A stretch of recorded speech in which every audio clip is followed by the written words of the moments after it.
I went to my custom home for the weekend, but the load-bearing walls were smashed and my home office was now a nursery. Mom smirked at me, crossing her arms over her chest. Your sister's twins deserve this luxury, more than a selfish single woman. Get over it. I did not scream. I did not throw a fit. I simply pulled out the property deed and made one phone call. By morning, every key they copied stopped working, and Dad found $85,000 in code violation notices taped to 3 doors. But to understand how we got to the point where I essentially nuked my own family from orbit, you have to understand what it feels like to walk into the only safe space you have ever known, only to find it slaughtered. I am 33 years old. I work as an interior architect and a licensed general contractor in a coastal region where the weather is as unforgiving as the industry itself. I spend my days wearing heavy steel-toed boots, arguing with concrete suppliers over delivery times, and making sure that the bones of every building my firm touches are strong enough to withstand whatever hurricane or storm the world throws at them. The custom wooden home on the coast was not just my weekend getaway. It was my absolute sanctuary. It was the only tangible proof I had in this world that my hands could build something beautiful and lasting. I drove up the coastal highway that Friday evening, rolling the windows of my heavy-duty work truck down to let the sharp, salty ocean breeze clear the week's relentless stress from my lungs.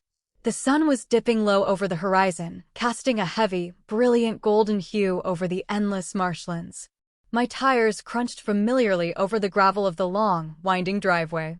Everything looked perfectly normal from the outside. The dark-stained cedar siding held strong against the coastal winds, just as it always had.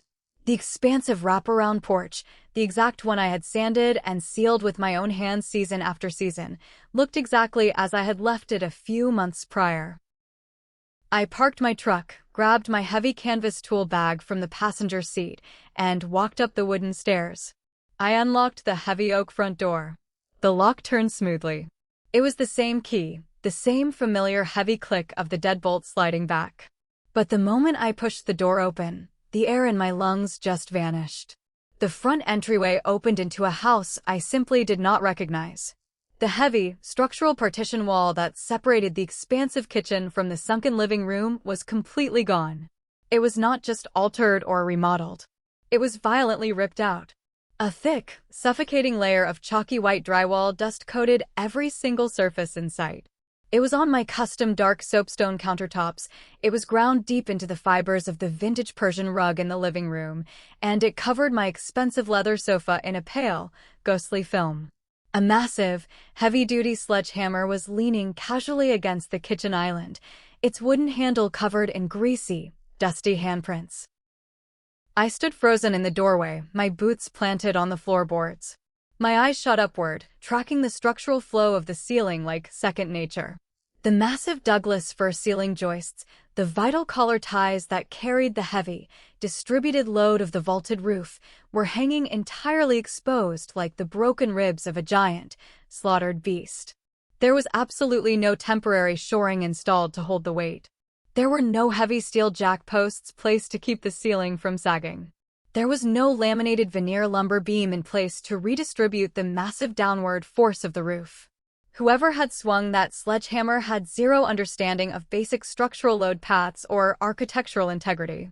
Right now, the only thing holding that massive, heavy roof up was sheer habit and the miraculous fact that the original builder, my late grandfather, Balthazar, had over-engineered the heavy timber joints by 40% because he never trusted standard minimum building codes. Before the sheer panic of a potential structural collapse could fully set in, a sound echoed from down the hallway. A baby was crying. I dropped my heavy tool bag onto the floor. The loud, heavy thud echoed through the dusty, ruined air. I walked slowly down the hallway, my heavy work boots leaving clear, distinct footprints in the white dust covering the beautiful hardwood floors. The door to my spacious home office, my private creative sanctuary where I drafted blueprints and ran my entire business, was wide open. The deep, calming forest green paint I had carefully chosen for those walls was gone. The walls had been hastily and sloppily slathered in a hideous, pale pastel yellow paint that clashed horribly with the natural wood trim. My massive, expensive drafting table was missing. My tall custom bookshelves, filled with expensive architectural reference books, building codes, and antique carpentry tools, were nowhere to be seen. In their place stood two matching white wooden cribs, a massive, bulky diaper-changing station, and piles of cheap, brightly colored plastic toys scattered carelessly across the floor. My sister, Cressida, walked into the room from the connected ensuite bathroom. She was bouncing a fussy infant on her hip, holding a plastic milk bottle in her free hand. She was wearing fluffy pink slippers, padding casually across the expensive hardwood floor she did not own, in a house she did not pay a single dime for. She stopped dead when she saw me standing in the doorway. She did not jump. She did not drop the bottle in shock or guilt. She just looked incredibly annoyed, as if I was a door-to-door salesperson interrupting her evening. "You were not supposed to be here until the end of the month," she said, shifting the heavy baby to her other hip. She deliberately blocked the doorway with her shoulder, taking on an arrogant, defensive physical stance, as if the hideous, chaotic nursery behind her needed protection from the woman whose name was actually on the property deed. Thorne, her husband, poked his head out from the hallway leading to the kitchen. He was barefoot, wearing a stained white undershirt, holding a half-eaten sandwich in his hand. He froze. He had the exact posture of a man who knows he has been caught trespassing, but has aggressively decided to pretend he belongs there anyway. "Hey, Merritt," he mumbled, his eyes shifting nervously to the floor, refusing to make eye contact with me. "Cressida said you usually do not come down during the busy construction season."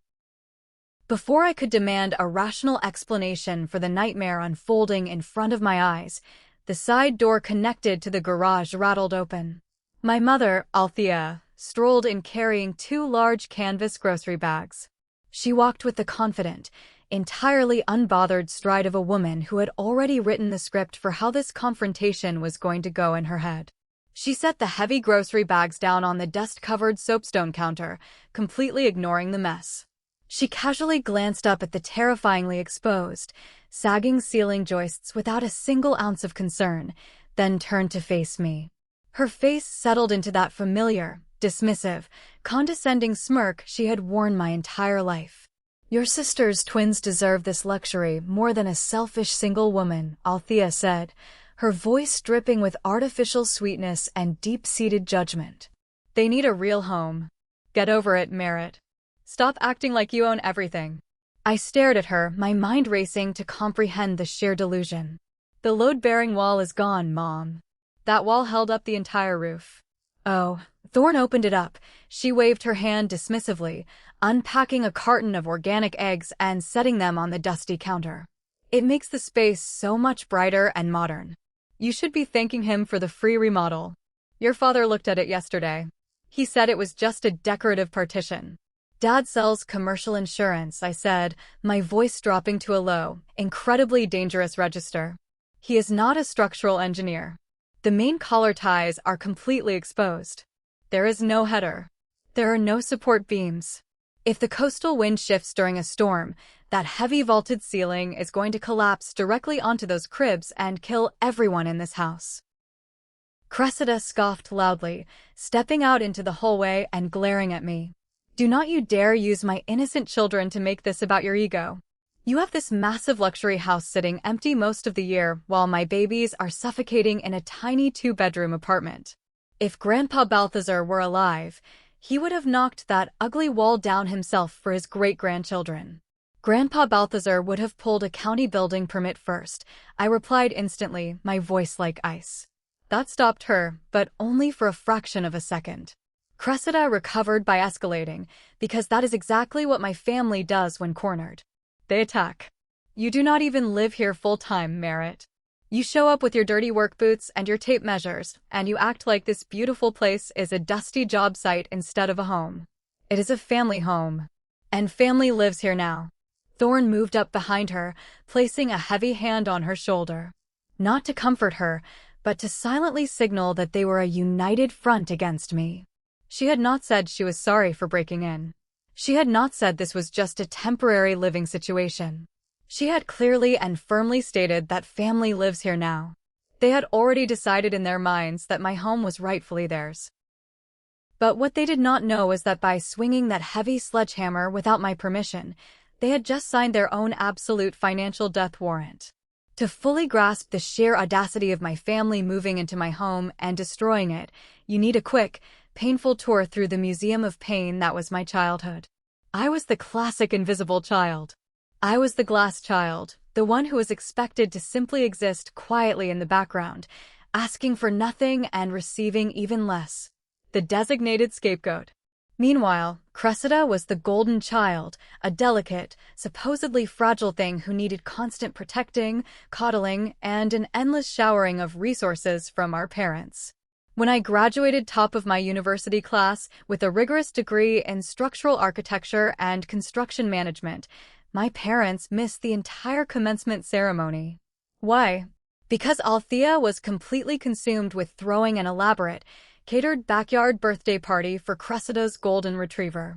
I sat alone in my graduation gown, holding my honors diploma, while my mother posted dozens of photos online of a dog wearing a party hat. When I needed a small signature to act as a guarantor for my very first business loan to start my independent contracting firm, my father, Orson, flat out refused.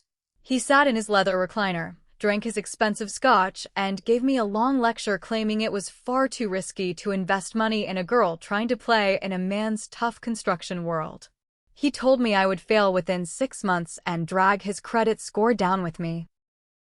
But less than 6 months after that conversation, Orson gleefully co-signed a massive, high-interest auto loan so Cressida's new husband, Thorne, could buy a luxury heavy-duty pickup truck he absolutely did not need and could not afford. My success in life has always been my own.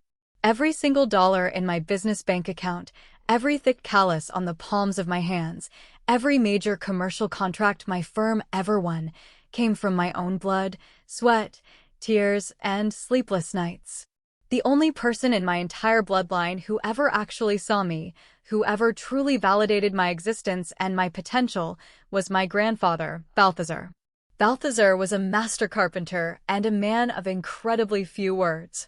He built this beautiful coastal house in the early 90s. He used massive, premium Douglas fir beams, expensive copper roof flashing that would never rust, and the kind of slow, incredibly patient, old-world craftsmanship that modern housing developers simply do not understand or care about anymore. The summer I turned 19, while Cressida was busy backpacking through Europe on Orson's heavily loaded credit card, Balthazar called me. He said the back deck of the coastal house was showing early signs of rot, and he needed a dedicated apprentice to help him rebuild it right. I drove down the coast the very next morning. I went to the hardware store and bought my first real leather tool belt with the money I had carefully saved from waiting tables all spring. Balthazar and I spent 3 agonizing, blistering hot weeks out on that back deck. He never once yelled at me. He never rushed me to finish a task. He patiently showed me how to calculate a perfect structural load path, how to measure twice and cut once. He handed me his heavy, solid brass spirit level and watched silently as I adjusted the heavy timber joists until the little green bubble sat dead center between the black lines. Plumb and true, merit, Balthazar had said, wiping sweat from his weathered forehead with a shop rag. Everything else in this world is just cheap decoration. You build the foundation right, and the house stands forever.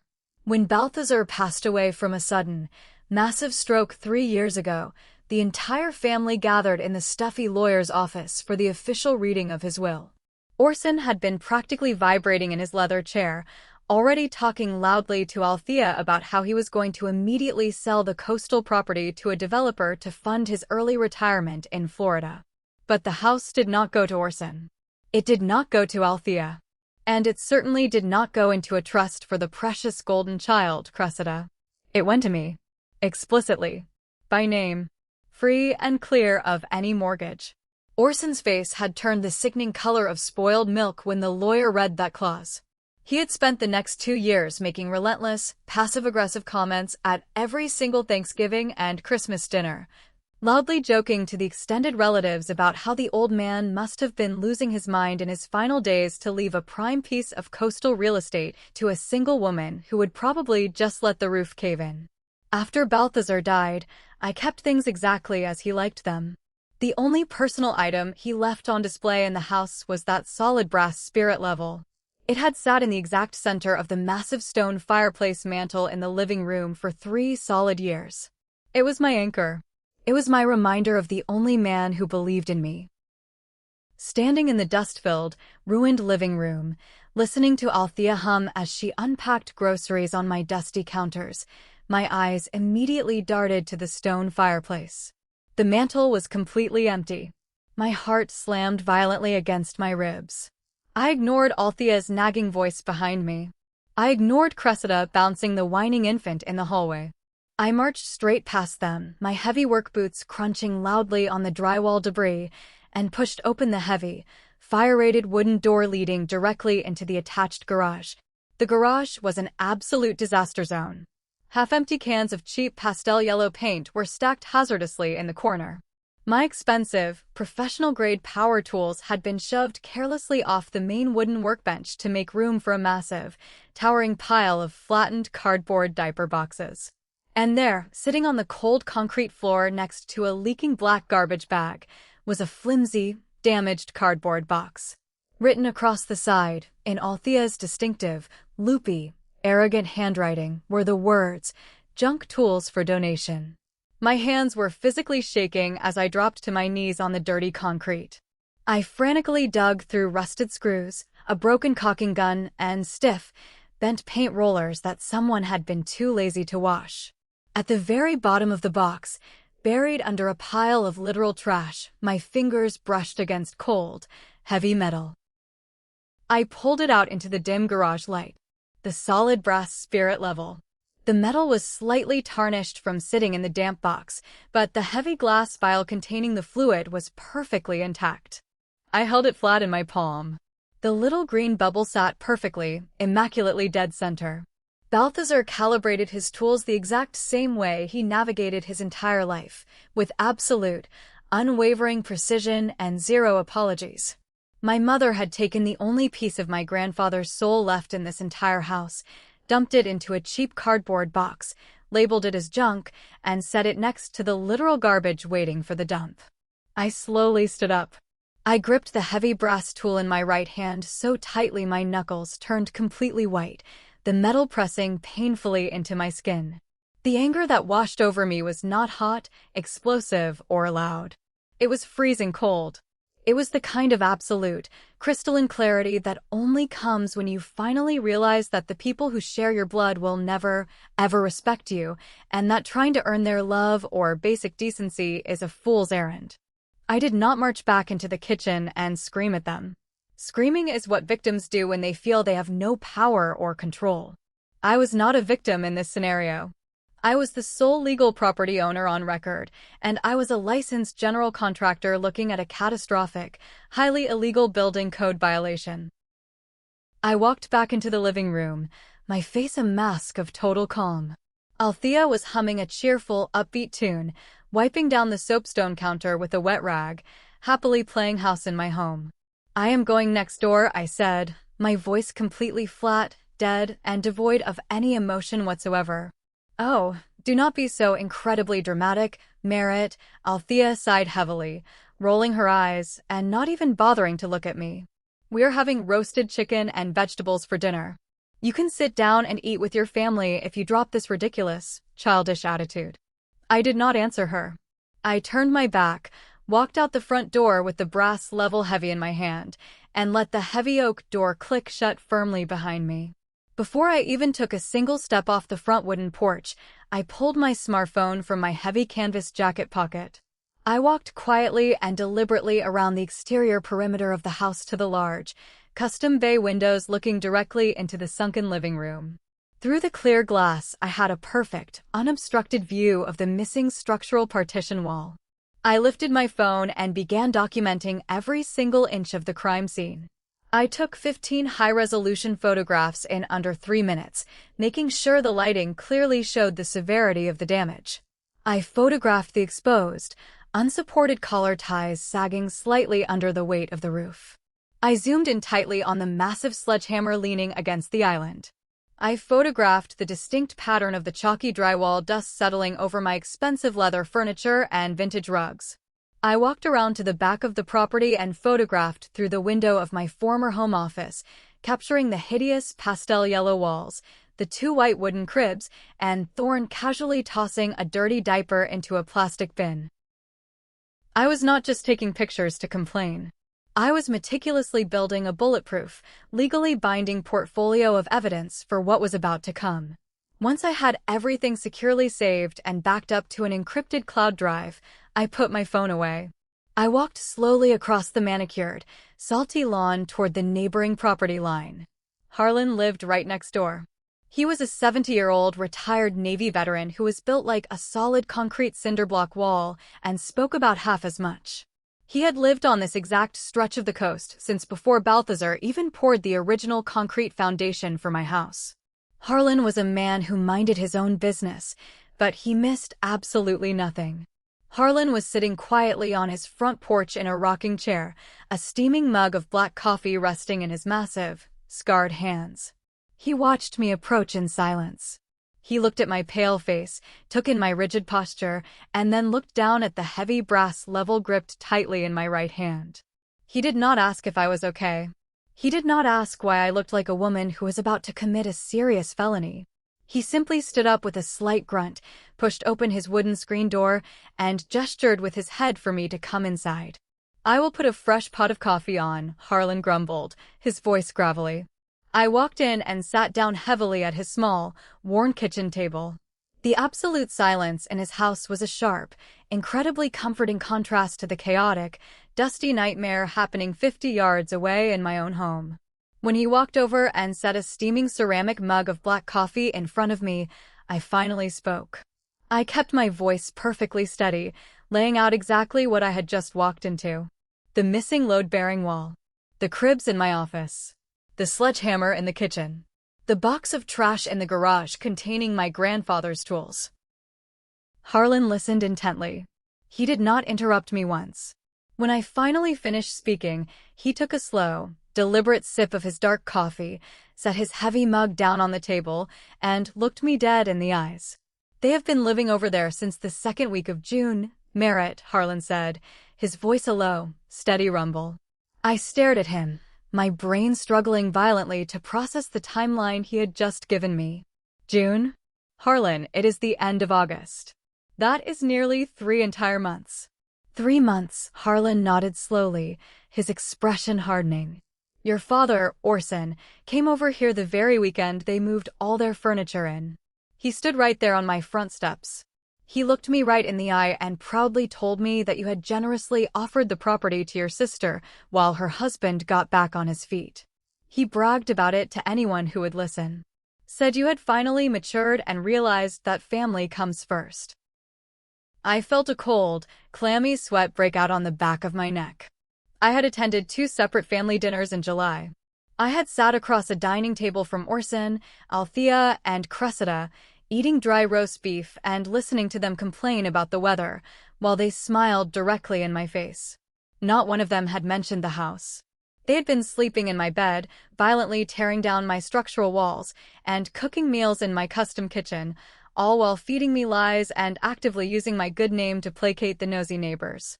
"They did not ask me, Harlan," I whispered, staring down at the dark surface of the coffee. "I figured as much when I saw Thorn dragging that massive sledgehammer inside last week without a contractor in sight," Harlan said, his jaw tightening in anger. "But there is something else you really need to know, Merritt. Something your father definitely did not brag about to the neighborhood." Harlan leaned forward, resting his thick, tattooed forearms heavily on the kitchen table. "My youngest daughter works in the accounting and payroll department at the large property management firm downtown. The exact same firm Thorn used to work for as an account manager." I frowned, looking up at him. "Used to?" "Cressida told me just last month that he formally resigned to find a better, more fulfilling career path." Harlan let out a harsh, barking laugh that held absolutely zero humor. "He did not resign, Merritt. He was terminated with extreme prejudice back in January.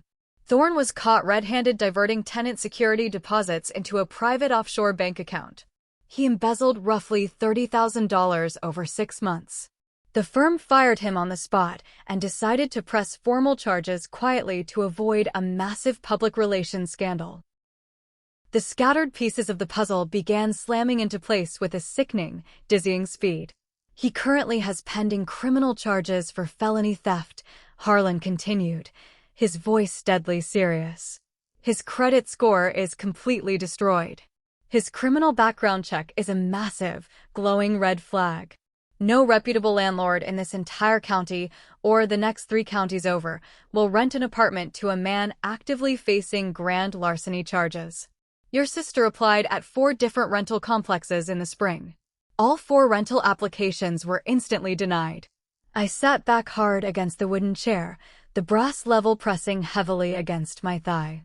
My beautiful custom home was not a temporary vacation spot for a stressed, overwhelmed mother. It was their absolute last resort. They did not ask me for permission because asking would mean having to confess the horrible truth about Thorne. It would mean Orson and Althea admitting out loud that their precious, flawless golden child was married to a pathetic, thieving criminal facing prison time. Instead of dealing with reality, they decided it was easier to simply invade my property, establish a legal residency, and physically alter the structure of the house so that I could not easily kick them out. They were banking entirely on my usual, lifelong silence. They were betting everything they had on the fact that the invisible child would just roll over, swallow her anger, and accept it to keep the peace, just like she always did. I looked out Harlan's kitchen window.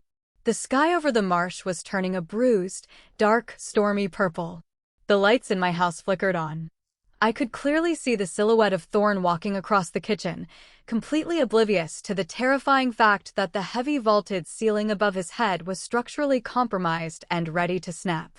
They thought I was just a quiet, obedient girl who liked to play with tools on the weekend. They completely forgot I was the licensed general contractor whose name was legally bound to the deed of the house they were currently standing in. I absolutely refused to go back inside my house that night. I could not stomach the idea of sleeping under a severely compromised roof, surrounded by the very people who were actively trying to steal it from me while smiling in my face. I asked Harlan if I could sleep on his living room couch for the night. He simply nodded, tossed me a heavy wool blanket and a clean pillow from his linen closet, locked his heavy front deadbolt, and went to bed without asking another single question. I barely slept a wink. I lay on the couch staring at the dark ceiling, my mind running complex mathematical calculations, pulling up county building codes from memory, reviewing liability statutes, and analyzing property laws.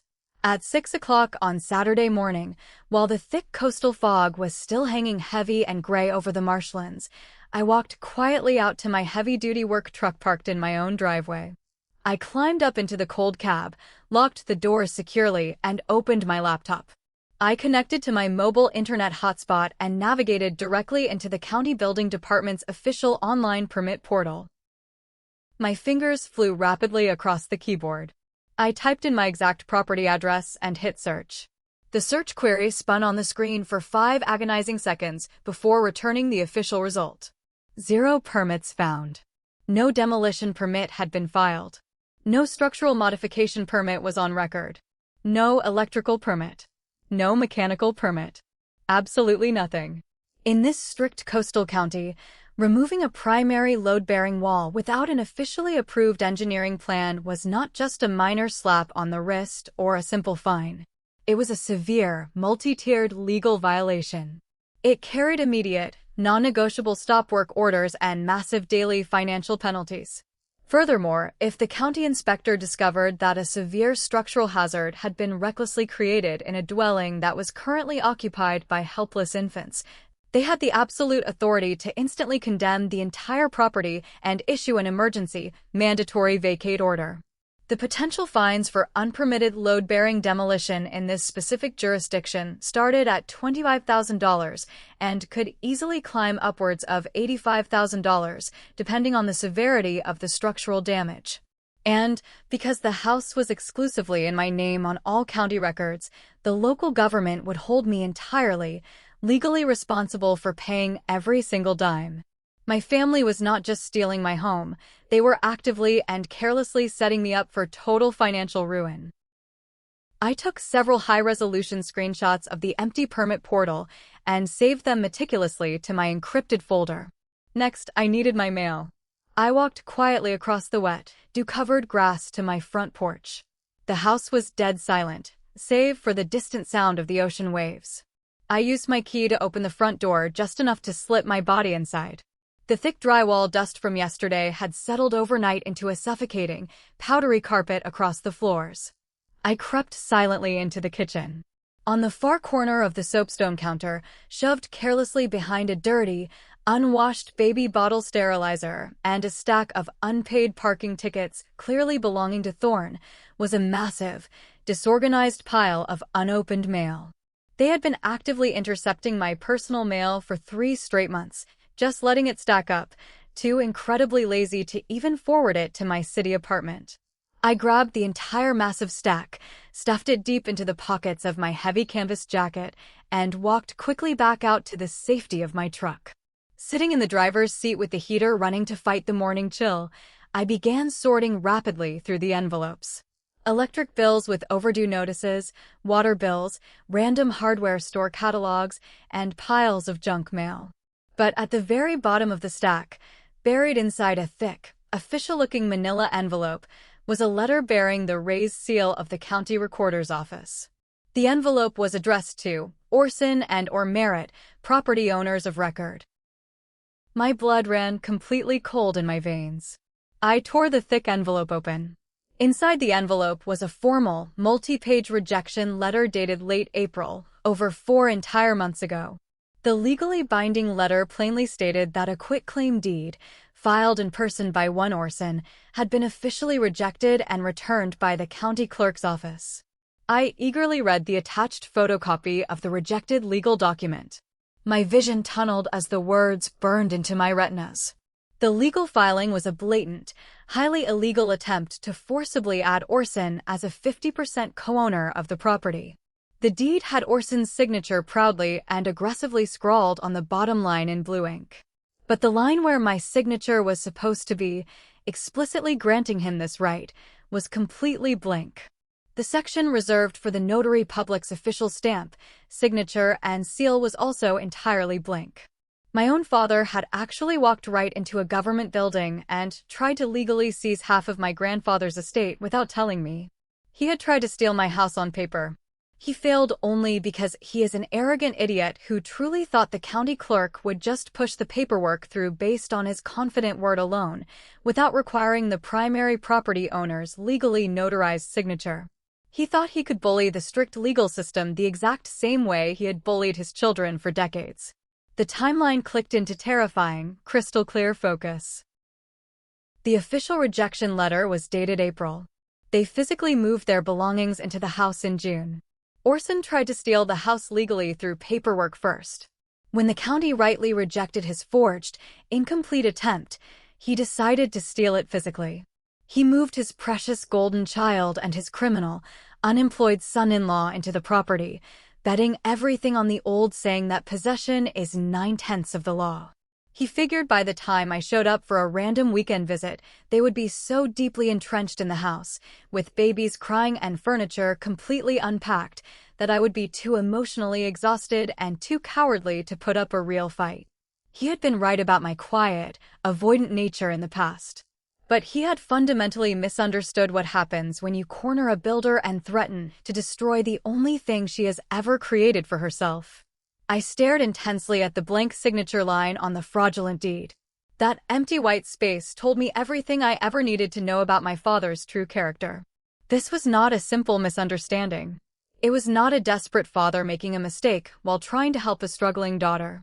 It was cold, highly calculated, premeditated theft.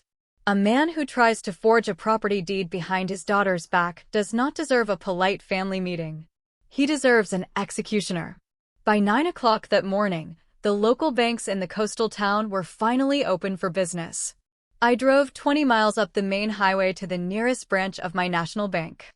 I walked straight into the quiet lobby, presented my official state driver's license to the teller behind the glass, and asked for a complete, Highly detailed 5-year transaction history on the joint family emergency account.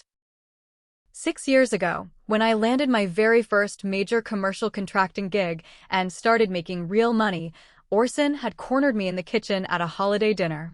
He gave me a long, incredibly manipulative, guilt-tripping speech about how families absolutely need to protect each other, how life is dangerously unpredictable, and how a good, grateful daughter always ensures her aging parents have a solid financial safety net to fall back on.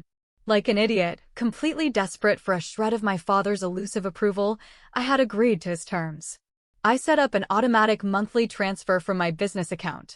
Every single month for 6 straight years, I deposited exactly $600 of my own hard-earned money directly into that joint account. It was explicitly supposed to be for catastrophic medical emergencies only. A secure safety net for a rainy day that we hoped would never come. My total financial contribution over the years was roughly $42,000. I drove a battered work truck with over 200,000 miles on the odometer and constantly skipped personal vacations to make sure that emergency accounts steadily grew. The bank teller returned and handed me a thick, heavy stack of printed statements. I stood at the high wooden counter in the corner of the lobby and slowly traced my index finger down to the current balance line on the very first page. Available balance, $814.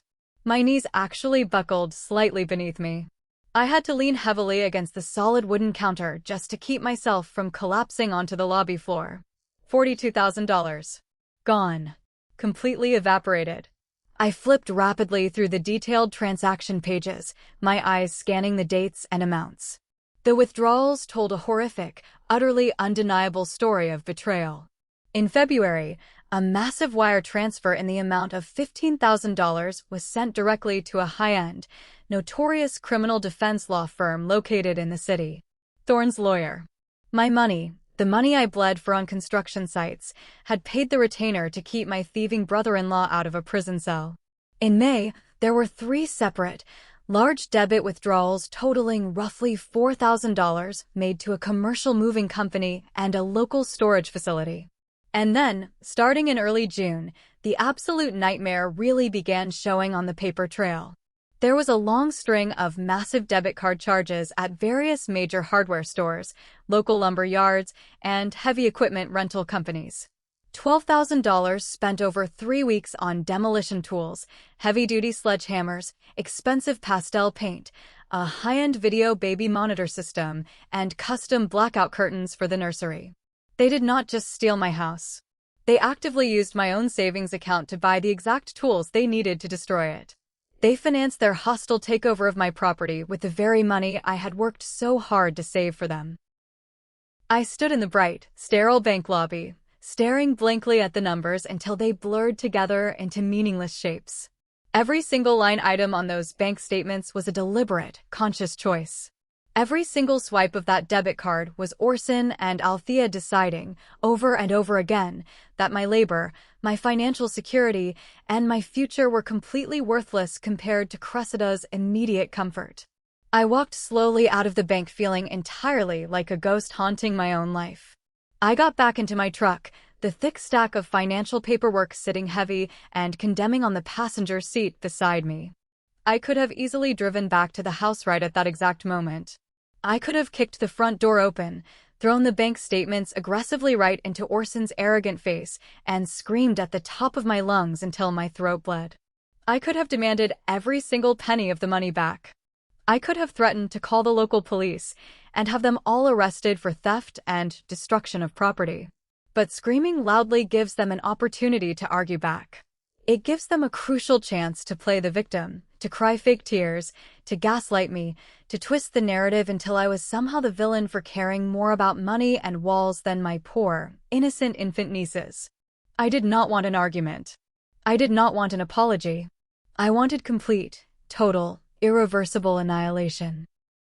I pulled my phone out of my pocket and scrolled slowly through my extensive contact list until I found a very specific, very important number. First, I called a highly respected structural engineer named David, a man I frequently collaborated with on massive commercial high-rise projects. He answered quickly. I described the exact dimensions of the removed partition wall, the wide span of the exposed collar ties, and the terrifying lack of any temporary shoring or load redistribution mechanisms. David was completely quiet on the other end of the line for a long, heavy moment. When he finally spoke, his voice was incredibly grim. "Merritt, listen to me carefully. If the wind picks up off the coast, or if that vaulted roof bears any unusual live load whatsoever, you are looking at a catastrophic, fatal structural failure. I can be out there first thing on Monday morning to draft a full remediation plan, but preliminary estimates just to stabilize the structure and rebuild the load path safely. You are easily looking at $80,000 to $100,000 in specialized repairs and materials."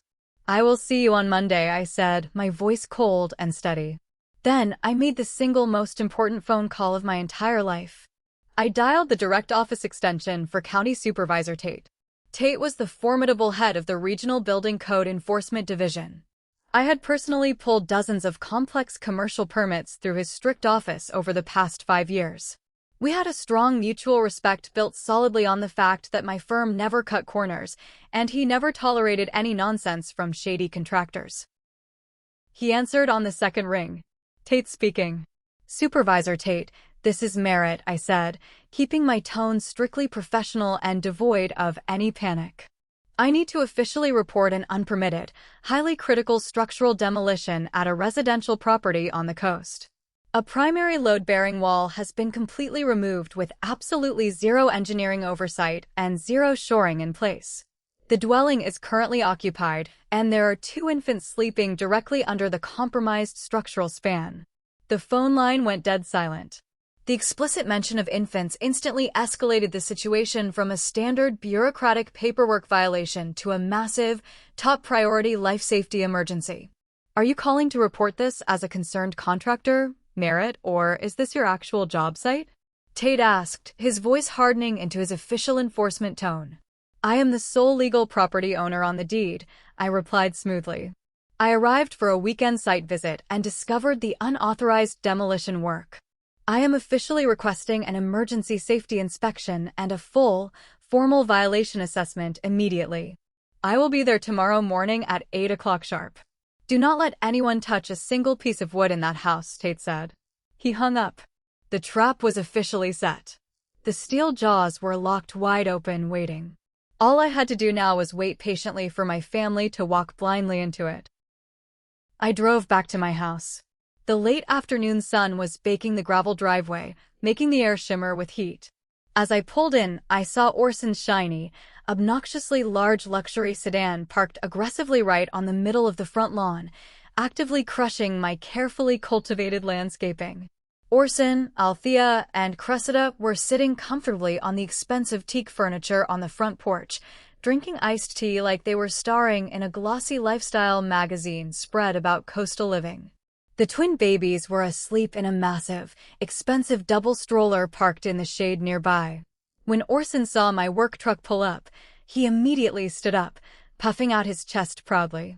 He was a tall, broad man who used his physical presence to deeply intimidate people, a bullying tactic that had worked flawlessly on me when I was a terrified teenager, but meant absolutely nothing to the strong, capable woman I was now. I stepped slowly out of the truck. I did not hold any paperwork in my hands. I did not have the brass level. I just casually had my hands resting in my jacket pockets. "Well, look who finally decided to calm down and join the family," Orson boomed, his loud voice projecting far enough for the neighbors across the street to easily hear him. He was already actively performing for an audience, establishing his dominance and painting me as the irrational one. "I saw the kitchen, Dad," I said, walking slowly and deliberately toward the wooden porch steps. Althea let out a massively exaggerated sigh, shaking her head. "Here we go again. Merritt, please, do not ruin a perfectly lovely Saturday afternoon with your obsessive, neurotic need for control over everything. The house looks 10 times better without that ugly wall. It flows beautifully now." "You removed a primary load-bearing support, Orson," I said, ignoring my mother entirely and locking my cold eyes directly with my father's. Orson waved his large hand in the air, a gesture dripping with supreme, sickening arrogance. I watched 3 incredibly detailed videos on the internet, Merit. The wooden studs were purely cosmetic. I used a reciprocating saw to carefully cut the base before Thorne brought the sledgehammer in. Stop acting like you are the absolute only person on earth who knows how to hold a tool properly. You did not pull a county permit, I stated simply. Cressida slammed her sweating iced tea glass down hard on the glass patio table. Permits. That is literally all you care about. Stupid rules and papers and hoarding money. You have no husband, you have no children, you have no life. You just maliciously hoard this massive luxury house, while my innocent babies suffer. You are just a bitter, incredibly selfish spinster playing dress-up as a construction worker. The sheer venom in her voice was spectacular to witness. It was the pure, unadulterated, distilled essence of everything my family truly thought of me, finally spoken out loud. Orson stepped forward, standing right at the edge of the porch, looking down at me with pure disdain. Listen to me very carefully, young lady. This is a family property. I do not care whose name is printed on the county records downtown. A deed is just a piece of paper. Blood is what actually matters in this world. Your sister needs this house, so she is taking this house. You can either accept that and be a supportive part of this family, or you can get back in your truck and leave. I looked at Orson. I looked at Althea's smug, triumphant smile. I looked at Cressida, perfectly playing the role of the righteous victim. I felt a profound, overwhelming sense of absolute peace wash over my entire body. The lifelong anxiety, the desperate childhood need for their validation, the heavy guilt, it all evaporated instantly into the salty ocean air. You are absolutely right, Orson, I said, my voice shockingly calm and steady. A deed is just a piece of paper. I turned around and walked casually back to my truck. I did not look back even once as I started the engine and reversed smoothly down the gravel driveway. I drove back to Harlan's house, parked my truck in his driveway, and sat quietly on his porch to watch the beautiful sunset over the marsh. I smiled. A deed is just a piece of paper. But tomorrow morning, the county was going to show them exactly how heavy a piece of paper could truly be. Sunday morning arrived with a thick, heavy blanket of coastal fog rolling in off the ocean. I had been awake since 4 a.m, sitting quietly on Harlan's front porch in the dark, drinking bitter black coffee and watching the silhouette of my own house slowly emerge from the morning mist. The air was frigid, biting through my canvas jacket, but I did not feel the cold. I felt a strange, vibrating energy pulsing through my veins. Today was the day the carefully constructed illusion of my family was going to shatter into a million jagged pieces.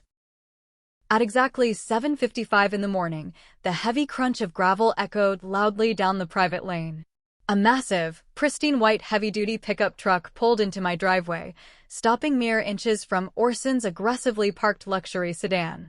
Emblazoned on the side of the truck doors was the massive, unmistakable gold and blue seal of the County Building and Code Enforcement Division. Supervisor Tate stepped out of the vehicle. He was a tall, incredibly imposing man in his late 50s, dressed in a crisp county uniform, carrying a thick metal clipboard and a heavy-duty flashlight. He moved with the slow, deliberate confidence of a man who held the full, unyielding weight of the local government behind every step he took.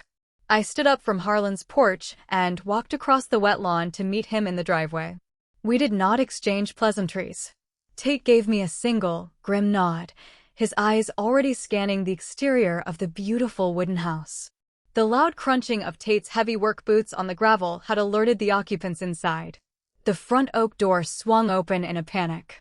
Althea stumbled out onto the wooden porch, clutching a silk robe tightly around herself, her hair messy and her eyes wide with sudden terror. She took one look at the official county seal on the side of the truck, and the blood drained instantly from her face, leaving her looking pale and frail. "Orson," Althea shrieked, her voice cracking in a high, unnatural pitch that echoed over the quiet marsh. "Orson, get out here right now." A moment later, Orson burst through the front door. He was wearing expensive khaki trousers and a polo shirt, clearly having just woken up. He saw Tate standing in the driveway, and for a fraction of a second I saw raw, unfiltered panic flash in my father's eyes. But Orson was a man who had spent his entire life bullying his way out of consequences. He instantly plastered a massive, incredibly fake smile on his face and practically sprinted down the porch steps, extending his hand outward like a politician greeting a constituent. "Good morning, officer," Orson boomed, his voice excessively loud, trying desperately to take immediate control of the narrative. "I am Orson, the patriarch of the family. I think there has been a massive misunderstanding here. My daughter, Merritt, tends to overreact. This is strictly a private family matter. We are just doing some very minor, cosmetic interior remodeling. Nothing to concern the county with on a beautiful Sunday morning." Tate did not take Orson's outstretched hand. He did not even look at Orson's face. Tate looked right past him, his eyes fixed on the heavy timber framing of the house. "I am Supervisor Tate with County Code Enforcement," Tate said, his voice entirely flat, devoid of any warmth or willingness to negotiate. "I received a formal, urgent report from the legal property owner of an unpermitted structural demolition involving a primary load-bearing wall in an occupied residential dwelling." Orson swallowed hard, his fake smile faltering just slightly. He lowered his hand, wiping his sweaty palm awkwardly on his trousers. "Well, as I said, we are just opening up the floor plan. Every homeowner on this coast does it. It is entirely cosmetic. The wooden studs we took out were not holding up anything important." "Are you a licensed structural engineer?" Tate asked coldly, finally turning his gaze to lock onto Orson. "Well, no, but I have a lot of experience," Orson stammered, his confident posture shrinking under Tate's unblinking stare. "Are you the legal property owner listed on the county deed?" Tate pressed, stepping closer to my father. Orson's jaw tightened visibly. He shot a furious, venomous glare in my direction before answering. "My daughter owns the paper, but this is a family home. Then you have zero authority to authorize any work on this site, cosmetic or otherwise," Tate stated firmly. He turned to me. "Merritt, as the legal owner, do I have your explicit permission to enter the premises and conduct a full structural safety assessment?" "Yes, Supervisor Tate," I replied clearly, making sure Orson heard every single syllable. "Please inspect the entire property."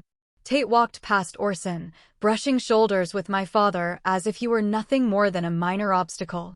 He climbed the porch steps, ignored Althea, who was literally trembling against the doorframe, and walked straight into my house. Orson spun around, his face turning a dark, dangerous shade of purple. He lunged toward me, dropping his voice to a vicious, threatening hiss. "What the hell do you think you are doing, Merritt? You call the government on your own family? You are going to go in there right now and tell that man it was a mistake. You are going to tell him to leave before he writes us a ticket." I looked up at Orson, feeling nothing but profound pity for the small, arrogant man standing in front of me. "It is entirely out of my hands now, Orson. You wanted to play general contractor. Now you get to deal with the inspector." I stepped around him and followed Tate into the house. The trap had sprung, and the steel jaws were closing fast. Walking into the house behind Supervisor Tate felt like walking into a crime scene. The thick, white drywall dust was still heavily settled over everything. Tate stood in the center of the ruined living room, his flashlight beam tracing the terrifying sag of the massive Douglas fir ceiling joists. He did not say a single word for 5 full minutes. The silence in the house was agonizing. Cressida and Thorne were huddled in the hallway doorway, both clutching an infant, their faces pale with shock. Orson and Althea stood near the front door, watching Tate's every move with growing, suffocating dread. Tate pulled a heavy tape measure from his belt, checked the span of the missing wall, and wrote furiously on his metal clipboard. He shined his bright light into the exposed ceiling cavity, examining the heavy collar ties that Balthazar and I had installed so many years ago. Tate shook his head slowly, letting out a low, grim whistle that made the hair on the back of my neck stand up. Tate clicked his flashlight off, turned around, and walked back out to the front porch. The entire family followed him like terrified sheep. Harlan was now standing by the fence line, leaning against a wooden post, watching the spectacle unfold. Several other neighbors had stepped out onto their porches, drawn by the presence of the official county enforcement truck. Tate stood on the top step of the porch, looking down at my family. He did not yell. He spoke with the terrifying, clinical precision of a man who deals with disasters every single day. The partition that was illegally demolished in that kitchen was a primary load-bearing wall, Tate announced, his voice carrying clearly across the quiet morning air for all the neighbors to hear. It was serving as the central structural support for the entire vaulted roof system. Cressida let out a tiny, frightened gasp, clutching her baby tighter to her chest. There was no engineering review conducted prior to this demolition, Tate continued relentlessly. There was no building permit issued for any work at this address. The structure is currently in severe violation of multiple sections of the county building code, including structural modification without a permit, failure to obtain engineering review for a load-bearing alteration, and recklessly maintaining an unsafe, life-threatening condition in an occupied residential dwelling. Orson tried to interrupt, raising his hands defensively. Now listen here, Tate, the roof is still standing. It has been standing all week. It cannot be that bad. Tate's eyes narrowed into terrifying slits. The only reason that massive roof did not instantly collapse and crush every single person inside this house is because the original builder over-engineered the joints by 40%. If this house had been built to standard minimum code, those ceiling joists would have snapped the second you swung that sledgehammer. The structural integrity is failing as we speak. One strong gust of coastal wind, and the entire roof system comes down on top of those cribs. Althea let out a loud, dramatic sob, covering her face with her hands. Thorne looked like he was about to vomit right there on the wooden porch. Tate reached into his heavy metal clipboard and pulled out a thick stack of bright, neon red papers. They were official county stop work and violation orders. Due to the presence of infants in a structurally compromised dwelling, I am officially referring this matter for an immediate emergency vacate order, Tate stated coldly. He pulled a roll of heavy-duty tape from his pocket. He walked to the front oak door and slapped the first bright red notice right at eye level. He walked into the house and taped the second red notice directly to the doorway of the hideous yellow nursery. He taped the third red notice right in the middle of the kitchen archway, right where the load-bearing wall had stood for 30 years before Thorne destroyed it. 3 doors. 3 blazing red notices. And every single neighbor on the street watched him do it. Tate walked back out to the porch and handed me a thick carbon copy of the violation report. The total potential fine exposure for these violations currently stands at $85,000, payable to the county. The property must be structurally stabilized by a licensed engineering firm within 48 hours, or the county will send law enforcement to physically barricade the premises. $85,000. Orson's face went entirely white. The color drained from his lips, leaving him looking like a sick, terrified old man. He stumbled backward, his legs hitting the edge of a teak patio chair, and he practically collapsed into it. $85,000 was more than his entire liquid savings. It was a financial death sentence. Tate gave me a brief nod, turned his back on my family, got into his massive white truck, and drove away down the gravel lane. The silence that fell over the property was heavier than the roof threatening to cave in. Mr. Townsend, the nosy neighbor across the street, folded his arms and said loudly to his wife, "I thought Orson told us this was his new retirement property. Guess the county disagrees." The audience my father had so desperately relied on to shame me into silence had just watched a government official slap $85,000 in fines on a house my father had tried to claim as his own. His reputation on this coast was instantly, permanently dead. We all stood on the porch in silence. My father's face was white with panic and defeat. But I was not done. The county inspector had delivered the structural blow. The real bomb, the one that would destroy the very foundation of their twisted family dynamic, was still sitting quietly in my canvas jacket pocket. I turned my back on the neighbors and walked into the house, my boots crunching on the drywall dust. My family followed me inside slowly, like prisoners walking to the gallows. Once the heavy front door clicked shut, the silence broke, and the screaming finally began. "You ruined everything," Cressida shrieked, her voice echoing painfully in the damaged living room. She shoved her baby into Thorne's arms and marched toward me, her face twisted in pure, unadulterated rage. You actually called the government on your own flesh and blood. You are a monster, Merritt. Over a stupid wall. You just cost our parents $85,000. I am not paying a single dime of that fine, Orson bellowed, suddenly finding his voice again. He pointed a trembling, furious finger at my face. It is your house, Merritt. Your name is on the deed. You are the legal owner. The county will come after you for the money, not me. You did this to yourself by being a spiteful, vindictive brat. Althea was weeping loudly at the kitchen island, wiping her eyes with a dusty dish towel. Why would you do this to us? Your sister just wanted a nice home for the babies. We are a family. We are supposed to protect each other. Protect each other? I asked, my voice barely a whisper, yet it cut through their screaming like a razor blade. I reached into the deep pocket of my canvas jacket. I pulled out the thick stack of paperwork I had retrieved from the mail and the bank. I walked over to the dusty soapstone kitchen counter and slammed the heavy stack down. The loud smack made Thorne physically flinch. Let us talk about family protection, I said, my voice rising, filling the room with a cold, terrifying authority. I picked up the first document, the official property deed naming me as the sole owner, and slid it across the dust toward Orson. This is the deed. It says I own this house. Next, I picked up the thick manila envelope from the county recorder's office.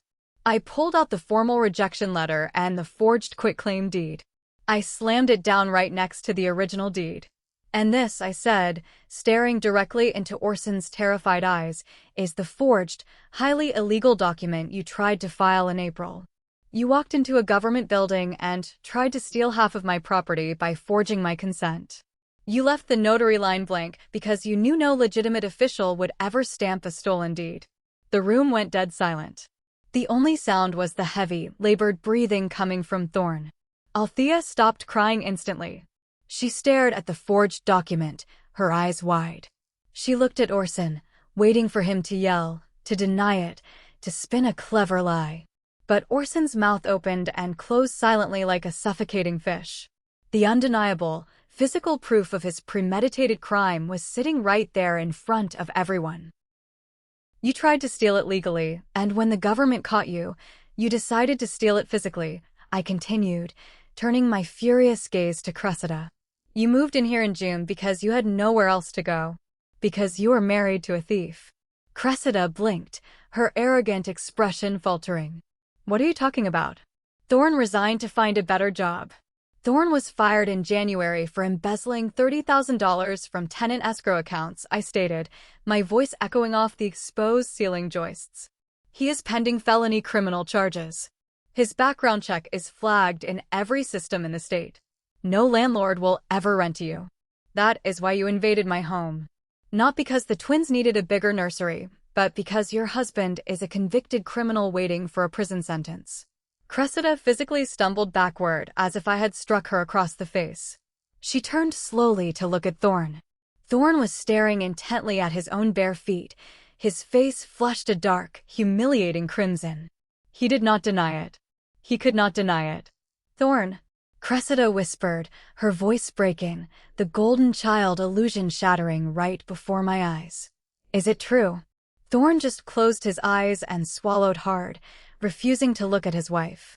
I picked up the final piece of paperwork. The thick stack of bank statements from the joint family emergency account.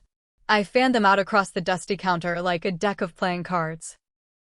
And when you realized you needed to furnish your stolen house and hire a criminal defense lawyer for your thieving husband, you decided to use my money to do it, I said, my voice dropping to a dangerous, icy register. I pointed at the highlighted withdrawals. $42,000. I gave you $600 every single month for 6 years for medical emergencies. You drained the entire account. $15,000 to Thorne's criminal lawyer. $4,000 to a moving company to bring your garbage into my house. And $12,000 at the hardware store to buy the sledgehammer you used to destroy my load-bearing wall. Orson stared at the bank statements. His hands were visibly shaking now. The arrogant patriarch, the man who had belittled my career and my intelligence for my entire life, was entirely stripped bare. He was exposed as a liar, a thief, and a coward. You financed the destruction of my home with the money I bled for on construction sites, I said, staring Orson down until he was forced to look away. So no, Orson. I will not be paying the $85,000 county fine. Because if you do not pay for every single penny of the structural repairs and the county fines by Monday morning, I am driving straight to the police station. I will press formal criminal charges against you for felony forgery, grand larceny, and malicious destruction of private property. You will go to prison right alongside your son-in-law. The psychological wall in the room collapsed far harder than any physical wall ever could. Orson sank down onto a dusty bar stool, burying his face in his trembling hands. The fight was entirely gone from him. The terrifying reality of prison time had finally broken his massive, fragile ego. Cressida was sobbing hysterically, hitting Thorne's shoulder, demanding answers he could not give. Althea just stared blankly at the wall, realizing that the perfect, flawless family image she had spent decades cultivating was nothing but a rotting, termite-infested lie. I looked at the four of them, standing in the ruins of my beautiful house, and I felt nothing but profound, glorious vindication. The weekend fallout was swift, brutal, and incredibly expensive. First thing Monday morning, David, the structural engineer I had called, arrived at the property. He spent 2 grueling hours crawling through the dusty crawl space under the house and examining the sagging ceiling joists in the living room. His final, written assessment was devastating. Because the load-bearing wall had been removed without any temporary shoring, the massive weight of the roof had severely stressed the exterior framing. David handed me a formal, itemized remediation plan. The cost to install heavy-duty steel jack posts, pour new concrete footings in the crawl space, insert a custom laminated veneer lumber beam, and repair the severe drywall damage came to exactly $120,000. I immediately submitted the massive repair estimate and the county violation notices to my homeowner's insurance company. Less than 4 hours later, the insurance claims adjuster called me back. Because the structural damage was the direct result of intentional, illegal, unpermitted demolition work performed by family members residing in the home, my policy was retroactively voided for this specific incident. The insurance company would not pay a single dime. The terrifying total cost of the catastrophe, the county fines, and the structural repairs now stood at a staggering $205,000. I printed all the invoices, drove straight to the cheap, rundown motel where my family had fled on Sunday night, and shoved the paperwork under Orson's nose. You have 48 hours to secure the funding for the engineer, I told him, standing in the doorway of the dingy motel room while Althea wept on the stained bedspread. If the structural beam is not ordered by Wednesday, I am filing the police report for the forged deed and the stolen bank funds. Orson looked at the terrifying numbers on the paper. He looked older, broken, and thoroughly defeated. The arrogant bluster was entirely gone. To keep himself out of a state penitentiary, Orson was forced to make a humiliating, devastating phone call. He contacted his financial advisor and formally requested an emergency, early withdrawal of his entire retirement savings portfolio. He had spent 30 years paying into that fund. After the massive early withdrawal penalties and the brutal state taxes were applied, the liquidation left him with exactly $135,000. It was just enough to cover the structural engineer's massive deposit and begin paying down the county fines to stop the threat of arrest. Orson had to hand over his entire life savings, his secure future, to fix a wall he had arrogantly destroyed to appease his golden child. His grand plans of retiring early and drinking scotch on a beach were instantly, permanently vaporized. The social damage was even quieter, but far more permanent. On Tuesday morning, the tight-knit coastal community newsletter ran a prominent, detailed item about the massive county enforcement action on our street. While it did not mention our names explicitly, on a small coastal island of 400 permanent residents, every single person knew exactly whose doors the bright red violation notices had been taped to. Harlan, the neighbor who had previously invited Orson over for beers and fishing trips, completely cut ties. On Thursday afternoon, Orson drove back to the house to collect some tools he had left in the garage. Mr. Townsend and Harlan were standing by the fence line, chatting. Orson waved weakly, attempting a small, pathetic smile, desperately hoping for a shred of the respect he used to command. Harlan looked Orson dead in the eye, turned his back, and walked into his house without saying a single word. Mr. Townsend simply shook his head in disgust and walked away. The retirement property story, the arrogant lie Orson had spun to the entire neighborhood for 3 months, was thoroughly dead. He was no longer the proud patriarch settling into a family estate. He was universally known as a desperate, pathetic man who had tried to steal from his own daughter and gotten caught by the government. I gave them strictly until Monday afternoon at 5 o'clock to collect all of their personal belongings from the property. I refused to let them enter the house unsupervised. I stood in the kitchen, my arms crossed over my chest, watching coldly as Thorne and Cressida packed their cheap plastic toys, their clothes, and their massive cribs into a rented moving van. They packed in utter, suffocating silence. Cressida's eyes were swollen and red from crying, but she did not dare say a single word to me. The knowledge that her husband was an unemployed criminal facing felony charges had finally broken her arrogant spirit. She was no longer the golden child demanding a luxury home. She was a terrified woman moving into a cheap motel with a man she could no longer trust. Orson stood in the hideous yellow nursery for a long time, staring blankly at the walls. The paint roller was still sitting dry and stiff in the plastic tray. He was looking at the room he had illegally stolen for grandchildren who would never, ever sleep there again. When the rented van was finally loaded, they drove away down the gravel lane without looking back. The second their taillights disappeared around the bend, I went to my truck and grabbed my heavy canvas tool bag. I did not hire a locksmith. I wanted to do this myself. The physical labor was exactly what I needed to burn off the lingering adrenaline. I took my heavy-duty power drill and a steel chisel, and I systematically dismantled every single lock on the property. I drilled out the front door deadbolt. I shattered the lock cylinder on the side garage door. I removed the sliding glass door latch. I installed 4 brand-new, commercial-grade steel deadbolts. I keyed them all alike. I drove the massive 3-inch steel screws deep into the door frames, securing the house with impenetrable metal. By 5 o'clock in the evening, as the sun began to set over the coastal marsh, the task was finished. Every single key they had secretly copied over the last 3 months stopped working entirely. I walked through the empty, dusty house. The silence was no longer heavy or oppressive. It felt remarkably clean. It felt like a deep, cleansing breath after a violent storm. The house was severely damaged, yes. The living room was a construction zone, marked with the engineer's red safety tape, and the heavy structural beam would take weeks to install properly. But as I stood in the center of the kitchen, looking out at the fading sunlight reflecting off the ocean, the house felt entirely like mine again. Not a shared family space. Not a burden. Mine. 3 weeks later, the heavy steel jack posts were securely in place, holding the massive roof up while my crew prepared to install the new laminated veneer lumber beam. The house was safe, and the county had formally lifted the emergency vacate order. I was standing on the back porch, sanding the wooden railing, when a familiar car pulled slowly into the driveway. Althea stepped out. She looked exhausted, her usual immaculate makeup looking faded and careless.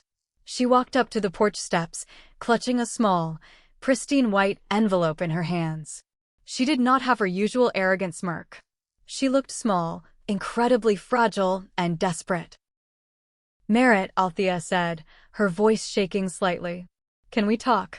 I turned off my electric sander and set it down on the wooden bench. "Speak." She held out the white envelope. "Your father wrote a formal letter to the Coastal Homeowners Association. He is asking you to formally withdraw your complaints and tell the neighbors this was all just a giant, silly family misunderstanding. People in town are treating him like a criminal. He is too proud to come here himself, but he is deeply sorry, Merritt. In his own way." I looked at the envelope in her trembling hand. I thought about the forged deed. I thought about the stolen $42,000. I thought about the solid brass spirit level thrown into a box labeled as garbage. I did not take the letter. "Orson is being treated like a criminal because he is a criminal, Althea," I said, my voice perfectly calm, devoid of any anger or malice. He forged legal documents and stole my life savings to appease Cressida. There was no misunderstanding. You made your choices. Now you get to live with the consequences. Althea's eyes filled with tears. We are your family, Merritt. Please. You won. You have the house. Do not destroy your father's reputation over this. Orson destroyed his own reputation the moment he swung that sledgehammer, I replied, turning my back to her and picking up my electric sander. Do not ever come back to this property without a written invitation. I turned the loud sander on, drowning out whatever desperate plea she tried to make next. I did not watch her walk back to her car. I did not watch her drive away. I simply focused on the smooth, even grain of the wood under my hands. That evening, I sat alone on the front porch with a mug of hot coffee. The heavy brass spirit level, Balthazar's level, sat resting on the wooden railing beside me. I picked it up, feeling the cool, familiar weight of the metal in my palm. The green bubble sat perfectly, immaculately dead center. The house was heavily damaged, but the deep, foundational bones were still incredibly strong. Balthazar had built it right, and I was going to repair it right. With straight lines, premium lumber, and a brass level that never, ever lied. I had finally learned that you cannot build a sturdy, lasting life on a foundation of toxic family expectations. Sometimes, you have to let the rod expose itself so you can cut it out entirely. They called me a villain for not offering them my home, but they never asked, they just took. So I ask you, was I wrong to let the harsh letter of the law handle them, or should I have forgiven my family for the sake of keeping the peace? Thank you for watching. If you enjoyed this story of justified revenge, make sure to like, leave your thoughts in the comments, and subscribe for more stories where the truth always wins.